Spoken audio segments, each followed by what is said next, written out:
थोडी प्रभावी भाषा वापरूया. आय एम व्हेरी टायर्ड च्या ऐवजी म्हणा I am exhausted. It's very bad आता असं म्हणू नका, त्याऐवजी म्हणा it's awful.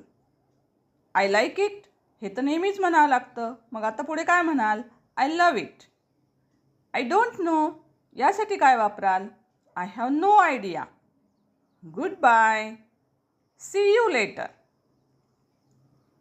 I am late आता असं म्हणू नका, त्याऐवजी म्हणा I am behind schedule. Thank you असं न म्हणता आय रिअली ॲप्रिसिएट इट असं म्हणल्यास इम्प्रेसिव्ह ठरेल. आय एम अँग्री असं नका म्हणू, I am frustrated. It's good असं नका म्हणू, आता म्हणा इट्स एक्सलंट. इंग्रजीचा असा अभ्यास करण्यासाठी चॅनल सबस्क्राईब करा. थँक्यू.